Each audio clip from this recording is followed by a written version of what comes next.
Assalamualaikum warahmatullahi wabarakatuh. Selamat pagi Bu Devi dan Pak Wagiran yang saya hormati, dan juga teman-teman yang berbahagia. Pada kesempatan kali ini kami dari kelompok 6 akan mempresentasikan tentang metode penelitian kualitatif dalam evaluasi.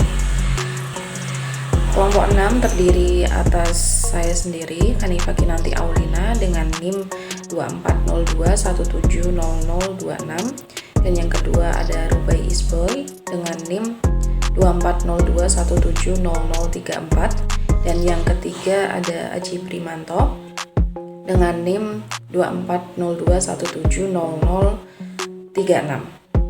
Pada presentasi kali ini kami akan menjelaskan tentang metode penelitian kualitatif dalam evaluasi program. Materi yang pertama yaitu berkaitan tentang penelitian evaluasi kualitatif. Penelitian kualitatif merupakan salah satu metode penelitian yang digunakan dalam melakukan evaluasi program. Penelitian kualitatif merupakan suatu eksplorasi dari permasalahan penelitian yang memiliki skop yang kecil yang kemudian berkembang pada saat penelitian dilakukan. Adapun evaluasi program adalah penerapan prosedur ilmiah yang sistematis untuk menilai rancangan, selanjutnya menyajikan informasi dalam rangka pengambilan keputusan terhadap implementasi dan efektivitas suatu sistem yang terencana dan berkesinambungan atau program. Berdasarkan pengertian tersebut, penelitian evaluasi kualitatif adalah metode sistematis yang digunakan untuk mengeksplorasi secara mendalam permasalahan dalam lingkup kecil yang berkembang selama proses penelitian dengan tujuan menilai rancangan, pelaksanaan, dan efektivitas suatu program secara berkelanjutan guna mendukung pengambilan keputusan yang tepat. Adapun sumber data menurut Loveland dalam Moleong 2011 mengungkapkan bahwa sumber data utama dalam penelitian kualitatif adalah kata-kata dan tindakan. Selebihnya adalah data tambahan seperti dokumen dan lainnya. Penelitian kualitatif berbicara tentang informan dan aktor atau pelaku, kata-kata dan tindakan informan, dan pelaku itulah yang dijadikan sumber data untuk diamati atau diobservasi dan diminta informasinya melalui wawancara, diskusi, atau dokumentasi. Selanjutnya yaitu instrumen penelitian kualitatif. Peneliti merupakan instrumen utama penelitian dalam penelitian kualitatif, yang mana peneliti sekaligus sebagai perencana yang menetapkan fokus, memilih informan, peneliti sebagai pelaksana pengumpulan data, kemudian menafsirkan data, menarik kesimpulan sementara di lapangan, dan menganalisis data di lapangan yang alami tanpa dibuat-buat.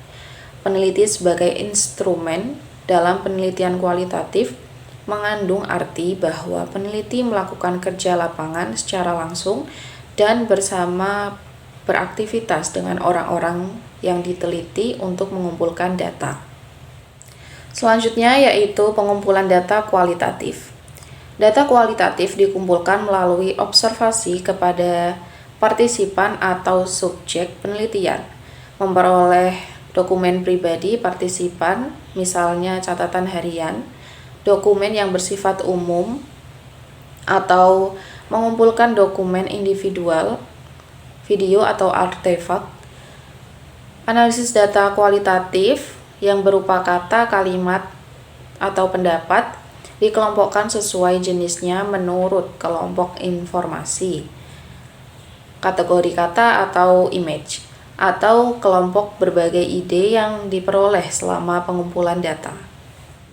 Selanjutnya yaitu alasan penggunaan pendekatan kualitatif. Yang pertama yaitu memungkinkan evaluator untuk mempelajari isu-isu yang dipilih, kasus atau peristiwa secara mendalam dan lebih rinci. Yang kedua yaitu pengumpulan data tidak dibatasi oleh kategori yang telah ditentukan dari analisis kontribusi untuk kedalaman dan detail dari data kualitatif. Yang ketiga, tidak ada temuan data yang salah. Evaluator dapat mengukur reaksi dari banyak orang untuk satu set pertanyaan terbatas. Yang keempat, yaitu data kualitatif memberikan kedalaman dan detail melalui kutipan langsung dan deskripsi yang cermat dari situasi program yang dievaluasi, peristiwa, orang atau manusia, interaksi, dan perilaku yang diamati. Selanjutnya yaitu fokus group. Fokus group dapat dilakukan sebagai bagian dari kebutuhan penilaian, dilakukan sebagai bagian dari proses evaluasi untuk mengidentifikasi kekuatan, kelemahan, dan perbaikan yang diperlukan. Kelompok ini dapat dilakukan pada akhir program atau bahkan bulan sebelum program selesai untuk mengumpulkan persepsi tentang hasil dan dampak dari program. Fokus group bertujuan untuk mendapatkan data berkualitas tinggi dalam konteks sosial yang mana orang menganggap pandangan mereka dalam konteks pandangan orang lain. Selamat pagi teman-teman, saya Ruby Isboy akan melanjutkan presentasi kali ini yaitu pengumpulan data penelitian kualitatif melalui kegiatan wawancara.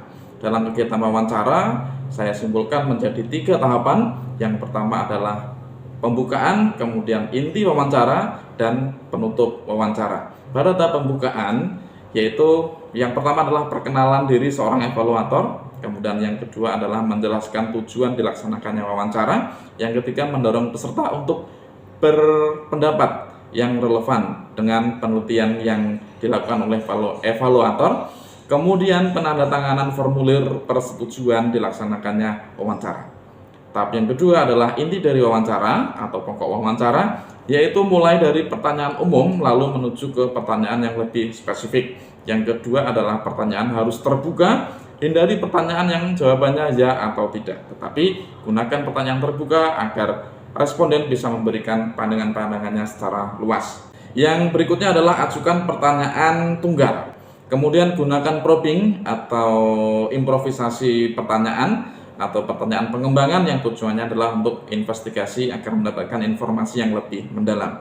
Langkah ketiga adalah penutup wawancara, yaitu meringkas dan mengidentifikasi tema kunci dari diskusi yang dilakukan oleh evaluator dengan responden.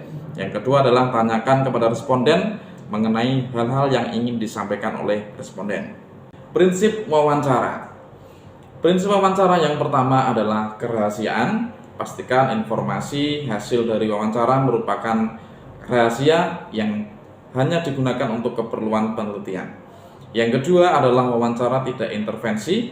Berikan hak kepada responden untuk memberikan pandangan-pandangannya tanpa kita terlibat langsung di dalam pengambilan keputusan atau regulasi dan kebijakan yang berlaku. Kemudian yang ketiga adalah proses timbal balik. Hindari seorang evaluator melakukan wawancara dalam rangka untuk penggiringan opini, tetapi serahkan sepenuhnya kepada responden untuk mendapatkan hasil wawancara sesuai dengan data apa adanya di lapangan. Berikutnya adalah perekam. Jika memang memungkinkan dibutuhkan untuk merekam, gunakanlah alat untuk merekam selama kegiatan wawancara berlangsung. Kemudian pertanyaan terbuka. Berikan pertanyaan terbuka, hindari pertanyaan yang bersifat tertutup atau pertanyaan yang jawabannya singkat. Kemudian yang terakhir adalah mempertimbangkan adat budaya kaitannya dengan bahasa atau mungkin juga adat yang berlaku di dalam kehidupan responden. Keabsahan data. Bagaimana hasil wawancara ini bisa dikatakan sah? Teknik pemeriksaan yang pertama adalah mengacu pada prinsip credibility atau derajat kepercayaan, yaitu dengan cara memperpanjang waktu penelitian secara konsisten. Yang kedua adalah observasi detail dan terus-menerus, kemudian pengecekan berbagai sumber sebagai pembanding, kemudian diskusi analisis dengan rekan sejawat yang mungkin melakukan penelitian atau memiliki kajian ilmu yang serupa. Yang berikutnya adalah membandingkan hasil penelitian dengan peneliti yang lain. Yang kedua adalah transferability atau keteralihan. Dapat atau tidaknya hasil penelitian diterapkan pada situasi yang lain. Misalnya dalam penelitian yang dilakukan oleh evaluator di dalam dunia pendidikan, bagaimana jika penelitian itu dilakukan di non-pendidikan. Apabila bisa diterapkan, maka data dari wawancara bisa dikatakan sah. Keabsahan data. Bagaimana hasil wawancara ini bisa dikatakan sah? Teknik pemeriksaan yang pertama adalah mengacu pada prinsip credibility atau derajat kepercayaan, yaitu dengan cara memperpanjang waktu penelitian secara konsisten. Yang kedua adalah observasi detail dan terus-menerus, kemudian pengecekan berbagai sumber sebagai pembanding, kemudian diskusi analisis dengan rekan sejawat yang mungkin melakukan penelitian atau memiliki kajian ilmu yang serupa. Yang berikutnya adalah membandingkan hasil penelitian dengan peneliti yang lain. Yang kedua adalah transferability atau keteralihan. Dapat atau tidaknya hasil penelitian diterapkan pada situasi yang lain. Misalnya dalam penelitian yang dilakukan oleh evaluator di dalam dunia pendidikan, bagaimana jika penelitian itu dilakukan di non-pendidikan? Apabila bisa diterapkan, maka data dari wawancara bisa dikatakan sah. Proses evaluasi. Menurut Michael Quinn, evaluasi dengan metode kualitatif adalah penelitian naturalistik atau apa adanya. Kemudian analisis induktif, yaitu mulai dari observasi spesifik menuju ke pola-pola yang lebih umum. Kemudian perspektif holistik, yaitu memahami bahwa fenomena yang terjadi sebagai satu kesatuan utuh. Kemudian menjaring data dengan bentuk narasi, pengamatan, melukiskan pengalaman responden. Kemudian kontak dan wawasan personal peneliti atau evaluator terlibat langsung ke lokasi penelitian. Kemudian sistem dinamika memperhatikan proses dan perubahan yang terjadi secara terus-menerus dan konsisten. Berorientasi pada kasus yang sifatnya unik. Empati netralitas, yaitu peneliti memahami sebuah fenomena, bukan untuk membuktikan sesuatu. Yang terakhir adalah fleksibilitas desain, yaitu peneliti menyesuaikan diri ketika situasi berubah di dalam penelitian. Analisis data. Seorang peneliti kualitatif hanya berencana di awal. Pengambilan sampel sepenuhnya dikendalikan oleh teori yang muncul pada saat proses penelitian. Peneliti memulai penelitian atas pengalaman atau hasil membaca atau berdasarkan pengetahuan yang dimiliki sebelumnya. Proses analisis dimulai bersamaan pada saat data mulai terkumpul, bukan di akhir data terkumpul. Peneliti menggunakan pendekatan transkrip penelitian sebelumnya dan menindaklanjuti dengan teknik wawancara untuk mengembangkan teori secara lebih rinci. Hal-hal yang terkait dengan metode kualitatif, yang pertama, teknik pengumpulan data yang utama adalah observasi, wawancara, dan kajian dokumentasi. Dalam melakukan observasi, sebaiknya peneliti aktif dan berperan serta dalam kegiatan yang ada. Sebaiknya menggunakan wawancara terbuka, jika perlu gunakan alat perekam. Kemudian fokus grup diskusi dapat digunakan untuk mengungkap data dan pemaknaannya berdasarkan hasil diskusi yang terfokus pada satu permasalahan yang akan diteliti. Kajian dokumen dilakukan dengan cara menyelidiki data dari dokumen, catatan, manuskrip, file, foto, dan hal-hal lain yang sudah didokumentasikan. Keabsahan data dilakukan saat pengumpulan data untuk menjaga agar hasil penelitian tetap valid dan reliable. Kemudian yang terakhir adalah analisis data dilakukan selama proses pengumpulan data dilakukan dan sesudah pengumpulan data dilakukan.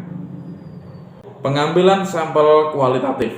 Yang pertama adalah purposive sampling, yaitu peneliti sengaja memilih beberapa kelompok atau individu yang dianggap kompeten untuk memberikan informasi yang relevan dengan penelitian.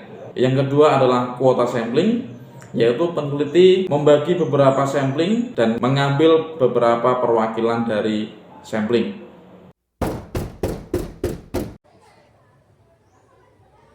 Selamat pagi, saya Aji Primanto akan melanjutkan pemaparan tentang metode penelitian kualitatif dalam evaluasi. Pembahasan selanjutnya mengenai karakteristik penelitian kualitatif. Karakteristik penelitian kualitatif berdasarkan 6 langkah Dalam penelitian menurut Criswell 2009, diantaranya yang pertama, mengidentifikasi permasalahan penelitian. Adapun karakteristik dalam mengidentifikasi permasalahan penelitian, diantaranya peneliti berfokus pada pemahaman fenomena secara mendalam. Masalah yang ada harus bersifat eksploratif dan terbuka, serta masalah yang ada muncul dari pengalaman pribadi atau kondisi sosial tertentu. Langkah yang kedua yaitu telaah literatur. Telaah literatur dalam penelitian kualitatif berfungsi untuk membangun konteks dan memperkuat pemahaman teoritis, namun tidak membatasi arah penelitian. Langkah ketiga yaitu menentukan tujuan penelitian. Tujuan dalam penelitian kualitatif biasanya dinyatakan secara luas dan eksploratif, mengacu pada pemahaman mendalam terhadap fenomena atau makna dari balik suatu tindakan atau peristiwa tertentu. Selanjutnya, langkah keempat yaitu mengumpulkan data. Data dikumpulkan secara naturalistik di lapangan, biasanya melalui wawancara mendalam, observasi, studi dokumen, atau catatan lapangan. Langkah kelima yaitu analisis dan interpretasi data. Analisis data dalam penelitian kualitatif bersifat induktif, dimulai dari data konkret menuju tema atau kategori tertentu. Dan langkah terakhir yaitu laporan dan evaluasi data. Pelaporan dalam penelitian kualitatif bersifat naratif dan holistik. Laporan menekankan pada deskripsi konteks, kutipan partisipan, dan penafsiran makna. Pembahasan selanjutnya tentang kedudukan peneliti dalam penelitian kualitatif. Dalam penelitian kualitatif, peneliti memegang peran sentral sebagai instrumen utama yang bertugas mengamati dan mengevaluasi fenomena secara langsung. Oleh karena itu, peneliti dituntut memiliki pengetahuan dan kemampuan yang mendalam terhadap objek yang diteliti. Subjektivitas peneliti dianggap sebagai bagian dari kekhasan pendekatan ini, sehingga validitas dan reliabilitas data bergantung pada ketajaman pengamatan serta lamanya waktu penelitian yang dilakukan. Pemaparan selanjutnya berkaitan dengan evaluation checklist project penelitian kualitatif. Terdapat 10 hal yang perlu diperhatikan dalam penelitian evaluasi kualitatif, diantaranya yang pertama kesesuaian metode. Peneliti menentukan sejauh mana metode kualitatif dapat digunakan dengan tepat. Yang kedua, tema strategis. Evaluasi harus fokus pada isu strategis yang relevan dan berdampak signifikan terhadap program atau konteks pembahasan. Yang ketiga, strategi desain dan analisis. Peneliti perlu merancang pendekatan yang fleksibel namun sistematis dalam mengumpulkan dan menganalisis data. Yang keempat, aplikasi tepat guna. Hasil evaluasi harus dapat digunakan secara praktis dan kontekstual oleh pihak-pihak terkait. Yang kelima, keputusan desain utama. Peneliti harus menetapkan keputusan penting seperti partisipan, waktu, dan ruang lingkup secara jelas dan sadar. Yang keenam, pendekatan lapangan. Interaksi langsung dengan konteks alami diperlukan untuk memahami secara mendalam situasi yang sedang dievaluasi. Kemudian yang ketujuh, teknik wawancara. Wawancara terbuka merupakan bagian dari evaluasi kualitatif, maka harus ditentukan mengenai bagaimana pendekatan wawancaranya. Kemudian yang kedelapan ada isu etika. Etika peneliti harus dijunjung tinggi, termasuk persetujuan partisipan dan perlindungan terhadap kerahasiaan data. Yang kesembilan ada antisipasi analis. Peneliti perlu mempertimbangkan sejak awal bagaimana data akan dianalisis agar hasilnya bermakna. Yang terakhir yaitu analisis data. Proses analisis dilakukan secara induktif, menyeluruh, dan mencerminkan kompleksitas temuan di lapangan. Selanjutnya berkaitan dengan studi kasus. Studi kasus merupakan strategi dalam penelitian kualitatif yang bertujuan untuk menyelidiki secara mendalam satu atau beberapa unit analisis seperti individu, kelompok, peristiwa, ataupun program yang dibatasi oleh waktu dan aktivitas tertentu. Penelitian ini dilakukan secara intensif, terperinci, dan mendalam dengan berbagai teknik pengumpulan data untuk memahami fenomena secara menyeluruh. Studi kasus sering digunakan untuk mengevaluasi hal-hal yang unik dan kompleks dalam konteks nyata seperti perilaku siswa, program pendidikan, ataupun kebijakan tertentu. Materi selanjutnya yaitu jenis-jenis studi kasus. Adapun jenis-jenis studi kasus tersebut diantaranya yang pertama, studi kasus kesejarahan. Studi kasus ini berfokus pada perkembangan suatu organisasi dalam jangka waktu tertentu. Sayangnya studi ini sering terkendala sumber data yang terbatas. Kemudian yang kedua ada studi kasus observasi. Studi kasus ini menggunakan observasi secara langsung atau partisipatif untuk meneliti bagian spesifik dari organisasi seperti kelompok siswa atau kegiatan sekolah. Yang ketiga ada studi kasus sejarah hidup. Studi kasus ini merupakan studi yang dilakukan untuk menggali narasi pribadi melalui wawancara mendalam untuk memahami perjalanan hidup seseorang. Kemudian yang keempat ada studi kasus kemasyarakatan, merupakan studi kasus tentang kemasyarakatan yang dipusatkan pada suatu lingkungan tetangga ataupun masyarakat di sekitar, bukan pada suatu organisasi tertentu. Yang kelima ada studi kasus analisis situasi. Studi ini dilakukan dengan menganalisis suatu peristiwa atau masalah dengan mempertimbangkan sudut pandang berbagai pihak yang terlibat. Yang keenam ada mikroetnografi. Studi ini dilakukan pada unit organisasi kecil atau kegiatan yang sangat spesifik, seperti aktivitas belajar anak-anak di kelas. Materi selanjutnya yaitu langkah-langkah studi kasus. Adapun langkah-langkah tersebut, yang pertama yaitu menentukan dan memilih kasus yang akan diteliti. Peneliti memilih kasus yang unik, relevan, dan mampu memberikan pemahaman mendalam terhadap fenomena yang diteliti. Yang kedua yaitu pengumpulan data dalam studi kasus. Data dikumpulkan secara intensif melalui berbagai sumber seperti wawancara, observasi, dan dokumen terkait untuk memahami konteks kasus secara menyeluruh. Yang ketiga yaitu menganalisis data. Peneliti mengeksplorasi dan menginterpretasikan data secara tematik dan mendalam untuk mengungkapkan pola dan makna dari kasus tersebut. Langkah keempat yaitu melakukan perbaikan. Peneliti meninjau kembali data dan analisis untuk menyempurnakan temuan dan memastikan validitas interpretasi. Kemudian langkah terakhir yaitu menulis laporan penelitian. Hasil studi ditulis dalam bentuk naratif yang menggambarkan kasus secara utuh, lengkap dengan konteks, temuan, dan refleksi dari peneliti. Materi selanjutnya yaitu 3 faktor penting dalam memilih penelitian studi kasus untuk evaluasi program. Faktor-faktor tersebut yang pertama yaitu pertanyaan penelitian. Pertanyaan penelitian evaluasi harus realistis dan dapat dijawab melalui informan, observasi, ataupun dokumentasi yang tersedia. Yang kedua yaitu pengontrolan perilaku. Peneliti harus menentukan batas perilaku yang dapat diamati dan dikontrol mengingat sifat alami studi kasus yang tidak sepenuhnya bisa dikendalikan. Yang ketiga yaitu fokus fenomena yang relevan. Fokus penelitian harus pada isu yang masih aktual, menarik, dan belum terpecahkan secara ilmiah agar relevan dan diterima pembaca. Selanjutnya yaitu proses perencanaan dan pelaksanaan penelitian studi kasus dalam evaluasi program dikemukakan oleh Wirawan 2011.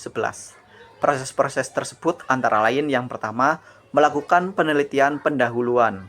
Peneliti mengkaji konteks awal dan latar belakang program untuk memahami situasi dan menentukan arah evaluasi. Yang kedua, menentukan kasus yang akan dievaluasi. Kasus dipilih berdasarkan kriteria relevansi, keterwakilan, dan potensi memberikan informasi evaluatif yang bermakna. Yang ketiga, menentukan dan mengidentifikasi fokus dan cakupan yang akan dievaluasi. Peneliti menetapkan aspek-aspek spesifik dari program yang akan dievaluasi secara jelas dan terarah. Kemudian yang keempat, ada mengembangkan desain evaluasi dan instrumen penelitian. Perencanaan metode dan alat pengumpulan data disusun secara atau sesuai dengan fokus evaluasi dan konteks lapangan. Yang kelima ada menjaring data di altar penelitian. Data dikumpulkan secara langsung di lapangan melalui berbagai teknik seperti wawancara, observasi, dan studi dokumen. Yang selanjutnya yaitu analisis bukti-bukti yang telah ditemukan dalam altar penelitian. Data dianalisis secara sistematis untuk menemukan pola, makna, dan temuan yang menjawab tujuan evaluasi.